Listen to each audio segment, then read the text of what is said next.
This reading by Stuart Wills. Moby Dick by Herman Melville. Chapters 105 to 108. Chapter 105. Does the whale's magnitude diminish? Will he perish?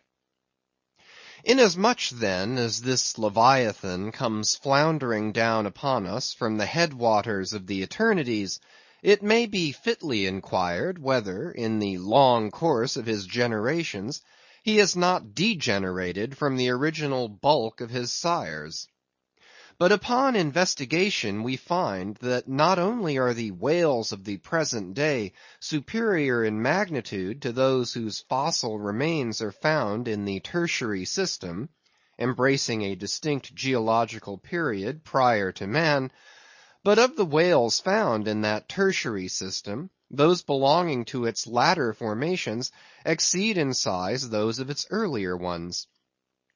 Of all the pre-Adamite whales yet exhumed, by far the largest is the Alabama one mentioned in the last chapter, and that was less than 70 feet in length in the skeleton.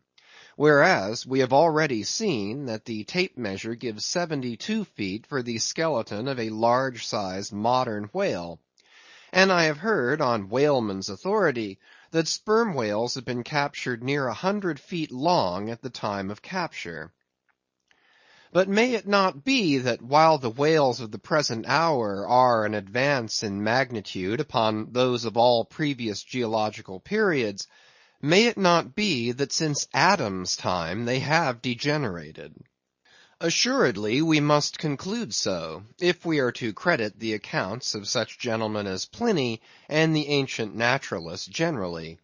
For Pliny tells us of whales that embraced acres of living bulk, and Aldrovandus of others which measured 800 feet in length, rope walks and Thames tunnels of whales. And even in the days of Banks and Solander, Cook's naturalists, we find a Danish member of the Academy of Sciences setting down certain Iceland whales, Raden sisker or wrinkled bellies, at 120 yards, that is, 360 feet.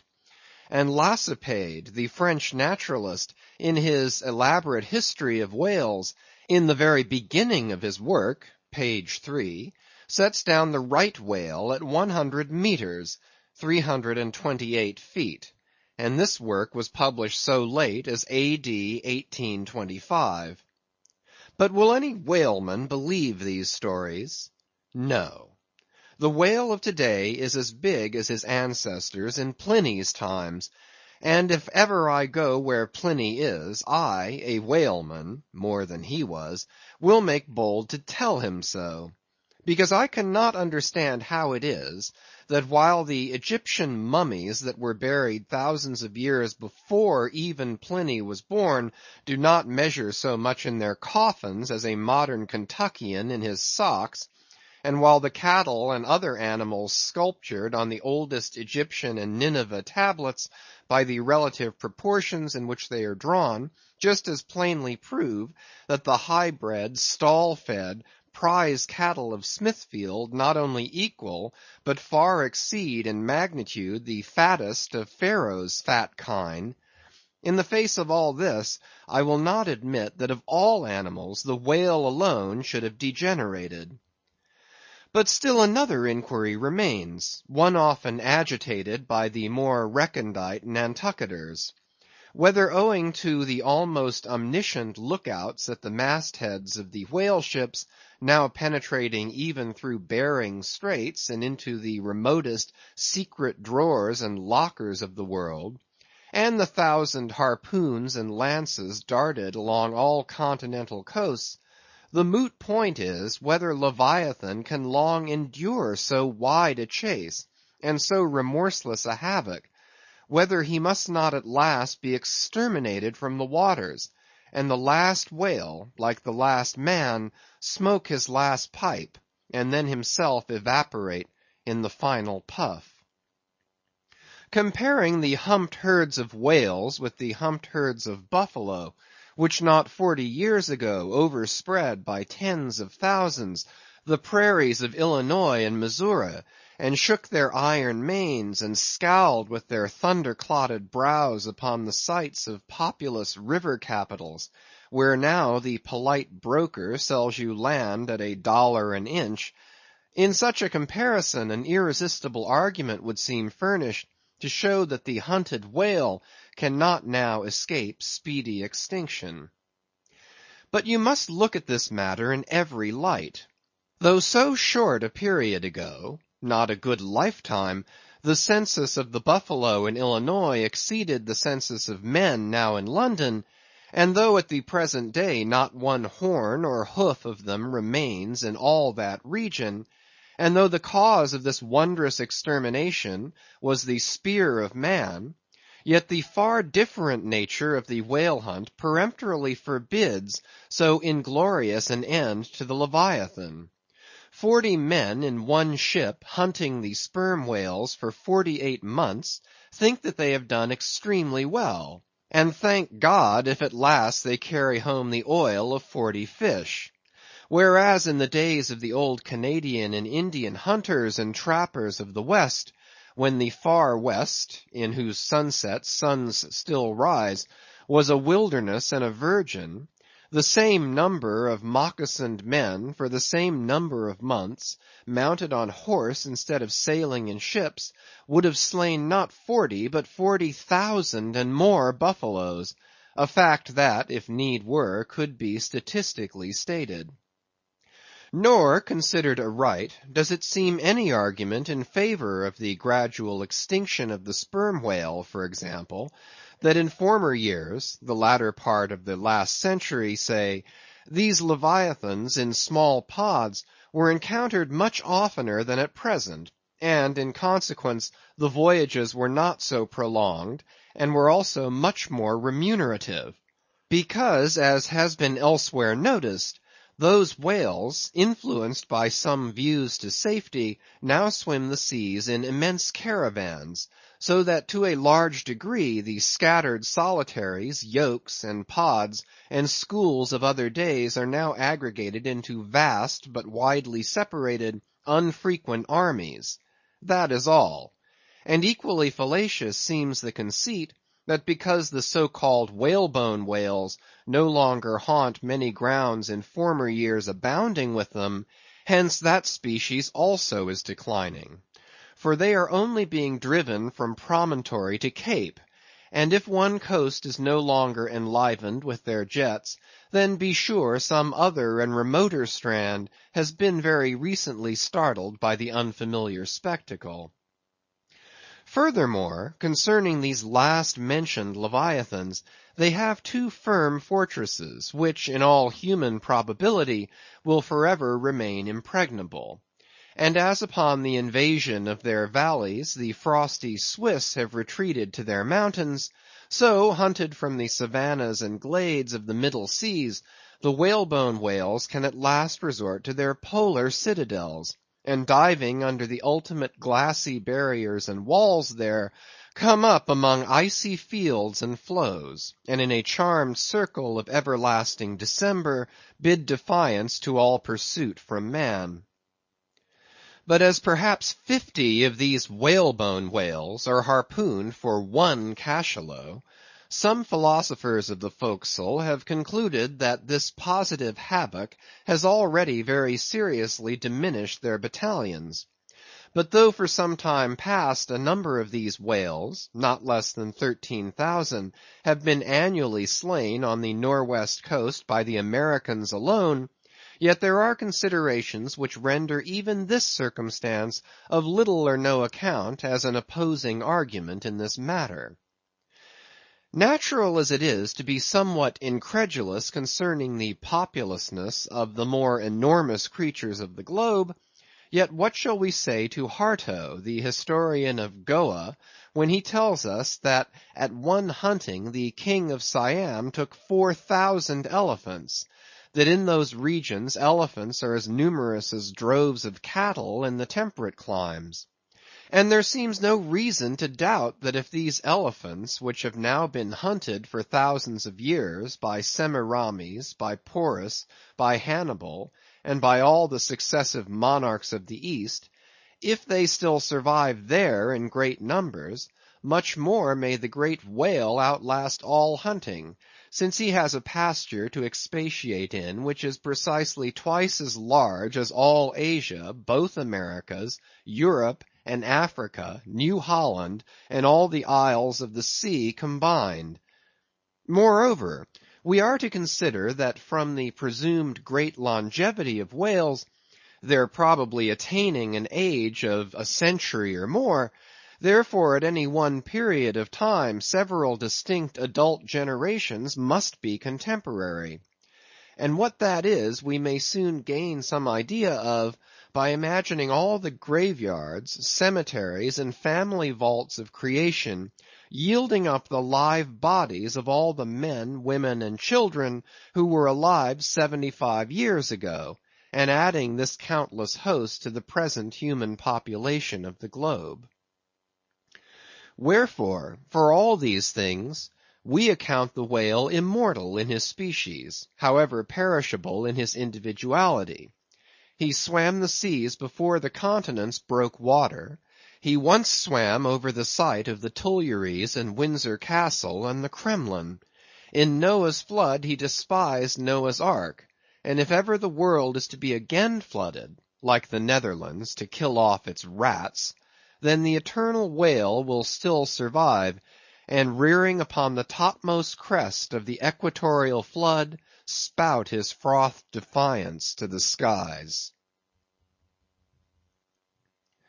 Chapter 106. Ahab's Leg.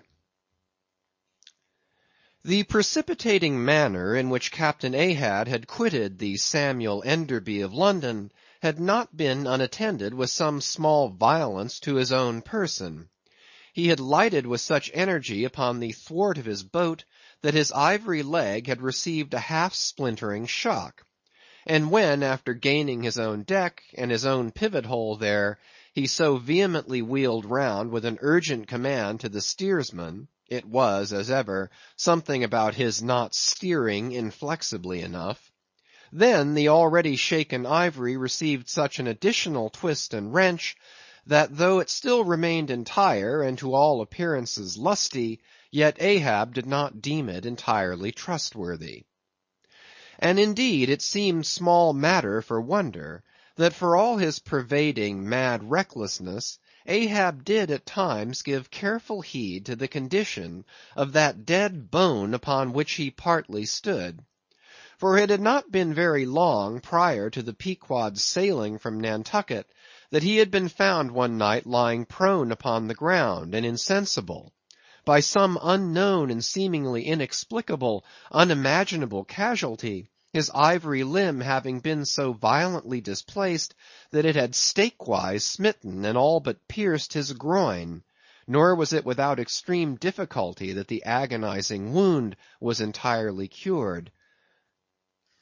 Nor at the time had it failed to enter his monomaniac mind that all the anguish of that then present suffering was but the direct issue of a former woe, and he too plainly seemed to see that as the most poisonous reptile of the marsh perpetuates his kind as inevitably as the sweetest songster of the grove, so equally with every felicity all miserable events do naturally beget their like. Yea, more than equally, thought Ahab, since both the ancestry and posterity of grief go further than the ancestry and posterity of joy.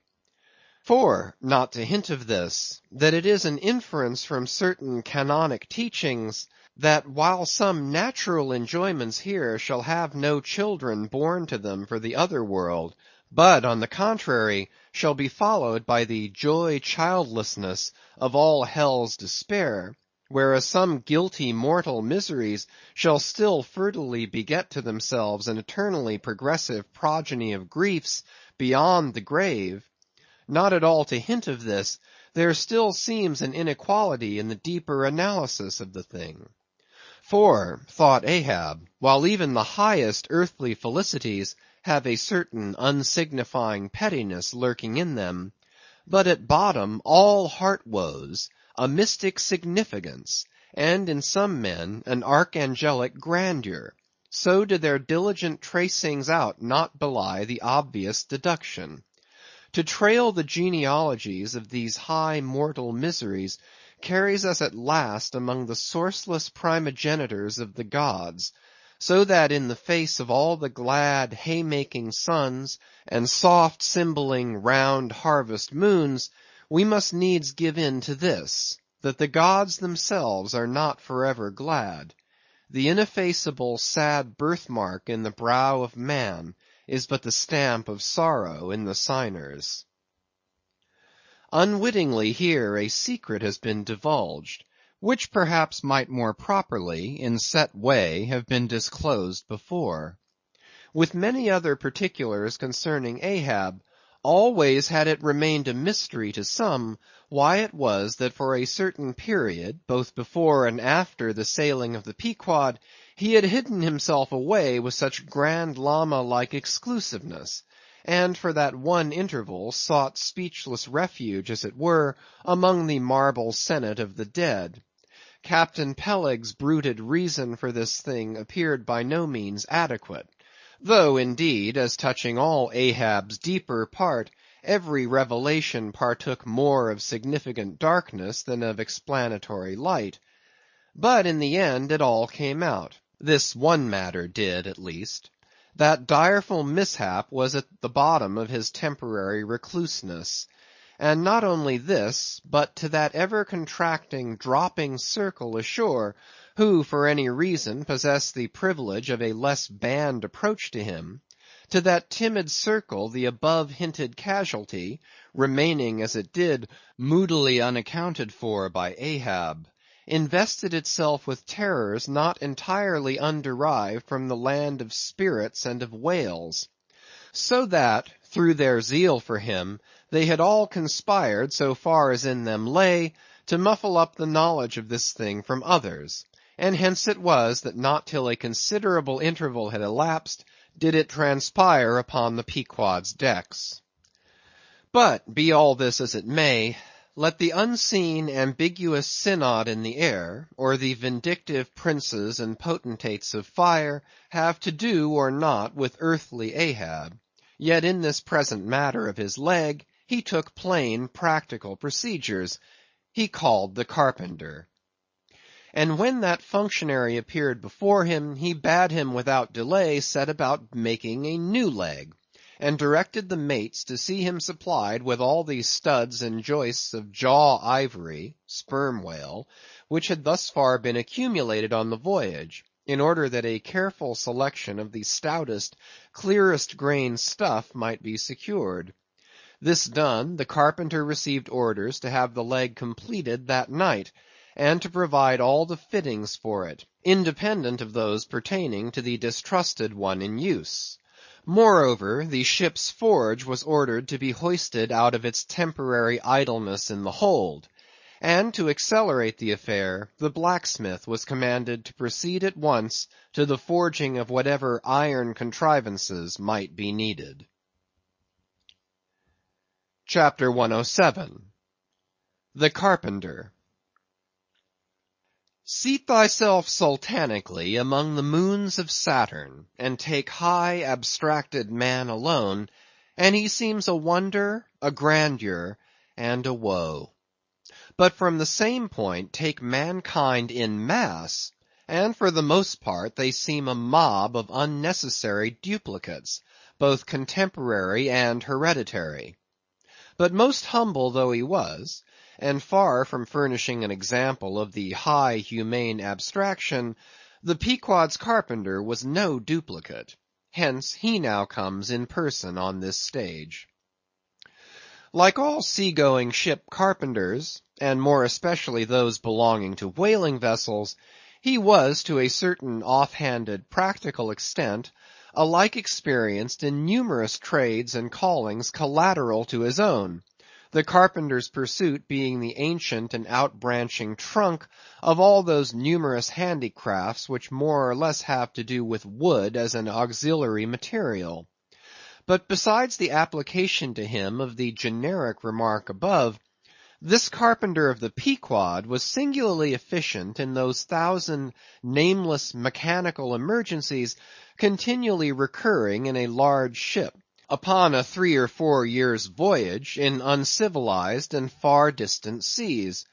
For not to speak of his readiness in ordinary duties, repairing stove boats, sprung spars, reforming the shape of clumsy bladed oars, inserting bull's eyes in the deck, or new tree nails in the side planks, and other miscellaneous matters more directly pertaining to his special business, he was moreover unhesitatingly expert in all manner of conflicting aptitudes, both useful and capricious. The one grand stage where he enacted all his various parts, so manifold, was his vice bench. A long, rude, ponderous table, furnished with several vices, of different sizes, and both of iron and of wood.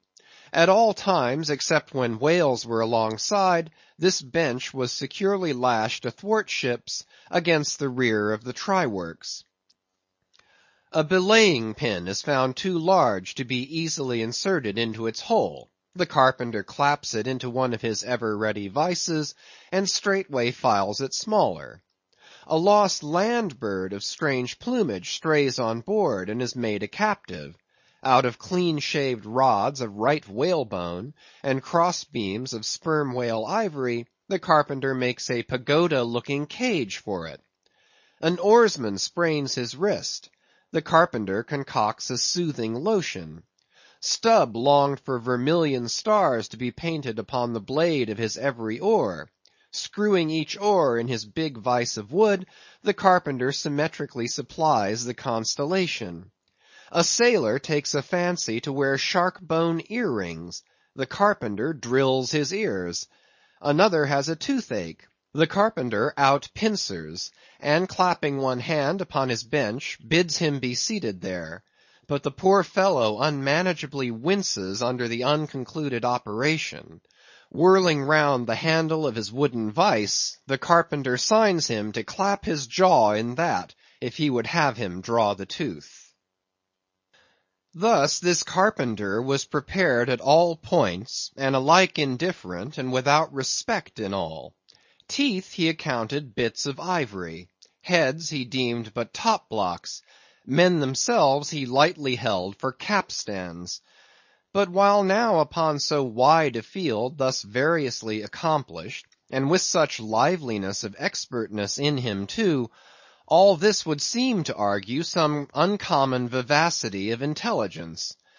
But not precisely so. For nothing was this man more remarkable than for a certain impersonal stolidity, as it were.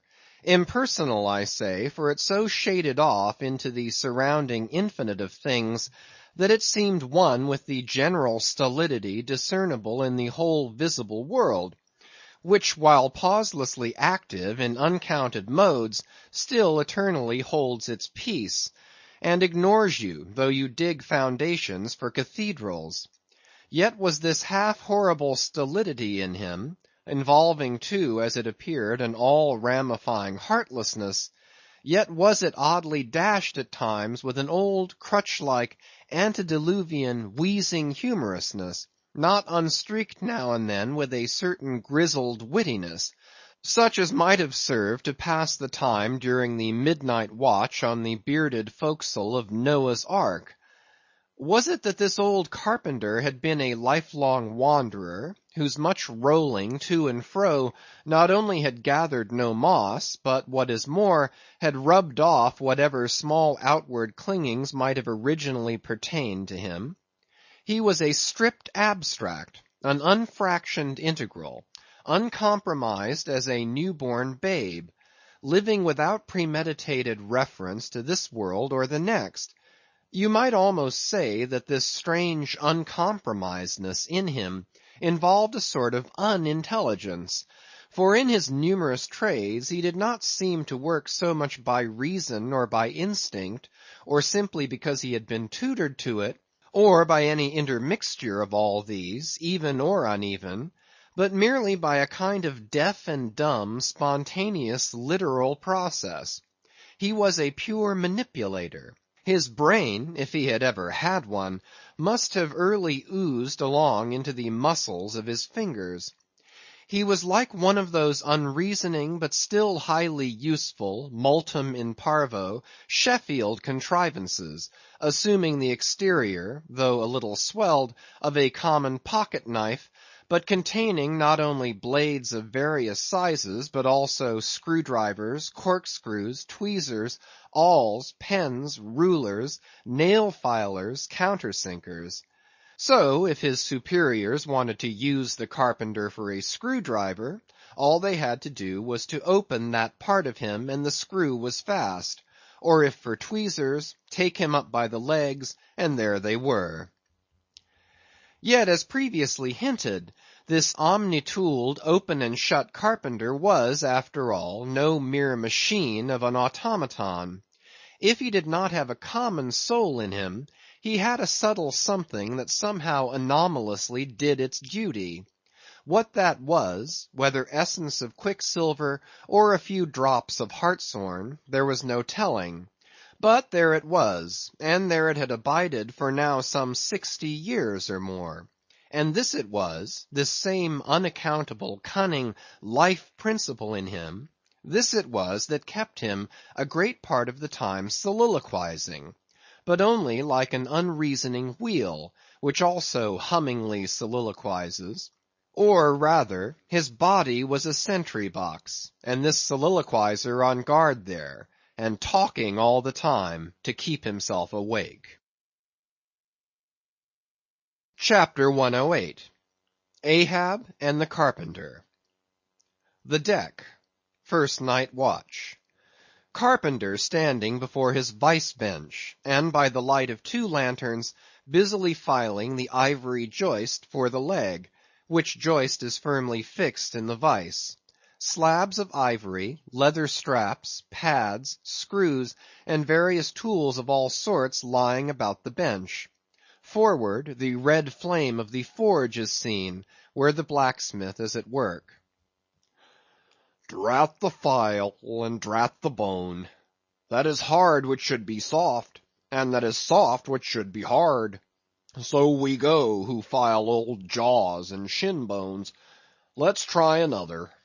Aye, now this works better. Sneezes. Hello, this bone dust is... Sneezes. Why, it's... Sneezes. Yes, it's... Sneezes. Bless my soul, it won't let me speak. That is what an old fellow gets now for working in dead lumber.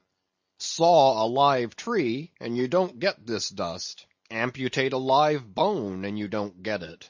Sneezes. Come, come, you, old smut, there, bear a hand, and let's have that ferrule and buckle screw. I'll be ready for them presently. Lucky now, sneezes, there's no knee joint to make. That might puzzle a little, but a mere shin bone, why, it's as easy as making hop poles, only I should like to put a good finish on. Time. If I but only had the time, I could turn him out as neat a leg now as ever, sneezes, scraped to a lady in a parlor. Those buckskin legs and calves of legs I've seen in shop windows wouldn't compare at all. They soak water, they do, and of course get rheumatic, and have to be doctored, sneezes, with washes and lotions, just like live legs. There, before I saw it off now, I must call his old Mogulship, and see whether the length will be all right. Too short, if anything, I guess. Ha! That's the heel. We are in luck. Here he comes. Or it's somebody else, that's certain. Ahab, advancing. During the ensuing scene, the carpenter continues, sneezing at times. Well, man-maker? Just in time, sir. If the captain pleases, I will now mark the length. Let me measure, sir. Measured for a leg. Good. Well, it's not the first time. About it. There, keep thy finger on it. This is a cogent vice thou hast here, carpenter. Let me feel its grip once. So, it does pinch some. Oh, sir, it will break bones. Beware, beware. No fear. I like a good grip. I like to feel something in this slippery world that can hold man. What's Prometheus about there? The blacksmith, I mean. What's he about? He must be forging the buckle screw, sir, now. Right. It's a partnership. He supplies the muscle part. He makes a fierce red flame there. Aye, sir. He must have the white heat for this kind of fine work. So he must. I do deem it now a most meaning thing, that this old Greek Prometheus, who made men, they say, should have been a blacksmith, and animated them with fire. For what's made in fire must properly belong to fire, and so hell's probable. How the soot flies! This must be the remainder the Greek made the Africans of. Carpenter, when he's through with that buckle, tell him to forge a pair of steel shoulder blades. There's a peddler aboard with a crushing pack. Sir? Hold. While Prometheus is about it, I'll order a complete man after a desirable pattern. Imprimis, 50 feet high in his socks. Then chest modeled after the Thames Tunnel. Then legs with roots to 'em to stay in one place. Then arms 3 feet through the wrist, no heart at all, brass forehead, and about 1/4 of an acre of fine brains. And let me see. Shall I order eyes to see outwards? No, but put a skylight on top of his head to illuminate inwards. There, take the order and away. Now what's he speaking about, and who's he speaking to? I should like to know. Shall I keep standing here? Aside. 'Tis but indifferent architecture to make a blind dome. Here's one. No, no, no. I must have a lantern. Ho, ho. That's it, eh? Here are 2, sir. One will serve my turn. What art thou thrusting that thief-catcher into my face for, man? Thrusted light is worse than presented pistols. I thought, sir, that you spoke to Carpenter. Carpenter? Why, but no. A very tidy, and I may say, an extremely gentlemanlike sort of business thou art in here, Carpenter. Or wouldst thou rather work in clay? Sir, clay? Clay, sir, that's mud. We leave clay to ditchers, sir. The fellow's impious. What art thou sneezing about? Bone is rather dusty, sir. Take the hint, then, and when thou art dead, never bury thyself under living people's noses. Sir? Oh, I guess so. Yes, dear. Look ye, Carpenter. I dare say thou callest thyself a right good, workmanlike workman, eh? Well then, will it speak thoroughly well for thy work, if, when I come to mount this leg thou makest, I shall nevertheless feel another leg in the same identical place with it? That is, Carpenter, my old lost leg, the flesh and blood one, I mean. Canst thou not drive that old Adam away? Truly, sir, I begin to understand somewhat now. Yes, I have heard something curious on that score, sir. How a dismasted man never entirely loses the feeling of his old spar, but it will be still pricking him at times. May I humbly ask if it really be so, sir? It is, man. Look, put thy live leg here in the place where mine once was. So, now, here is only one distinct leg to the eye, yet 2 to the soul. Where thou feelest tingling life, there, exactly there to a hair do I. Is it a riddle? I should humbly call it a poser, sir. Hiss then. How dost thou know that some entire, living, thinking thing may not be invisibly and uninterpenetratingly standing precisely where thou now standest? Aye, and standing there in thy spite. In thy most solitary hours, then, dost thou not fear eavesdroppers? Hold! Don't speak.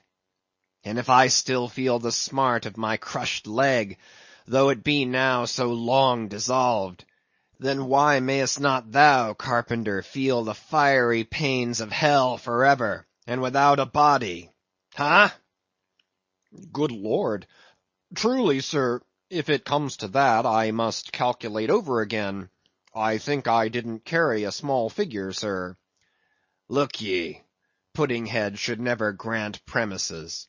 How long before the leg is done? Perhaps an hour, sir. Bungle away at it then, and bring it to me. Turns to go. Oh, life! Here I am, proud as a Greek god, and yet standing debtor to this blockhead for a bone to stand on. Cursed be that mortal inter-indebtedness, which will not do away with ledgers. I would be free as air, and I'm down in the whole world's books.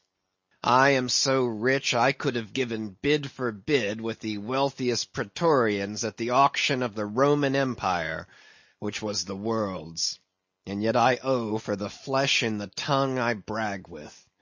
By heavens, I'll get a crucible, and into it, and dissolve myself down to one small compendious vertebra. So. Carpenter, resuming his work. Well, well, well.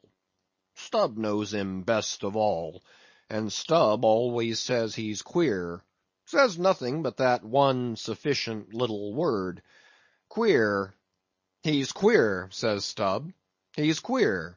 Queer. Queer. And keeps dinning it into Mr. Starbuck all the time. Queer, sir. Queer. Queer. Very queer. And here's his leg. Yes, now that I think of it, here's his bedfellow.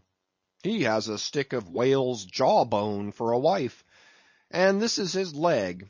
He'll stand on this. What was that now about one leg standing in 3 places, and all the 3 places standing in one hell? How was that?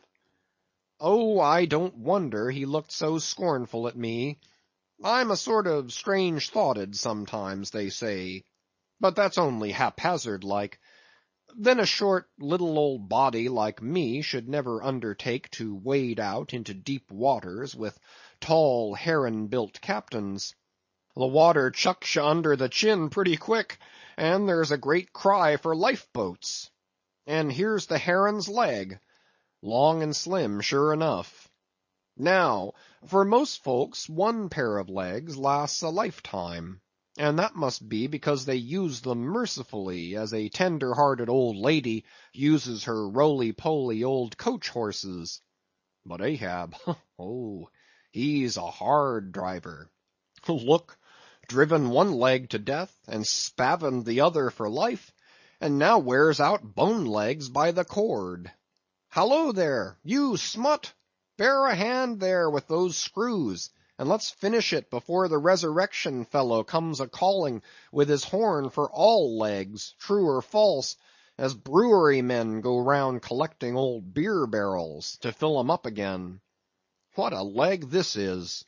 It looks like a real live leg, filed down to nothing but the core. He'll be standing on this tomorrow. He'll be taking altitudes on it. Ah, hello! I almost forgot the little oval slate, smoothed ivory, where he figures up the latitude. So, so. Chisel, file, and sandpaper now. End of chapters 105 to 108.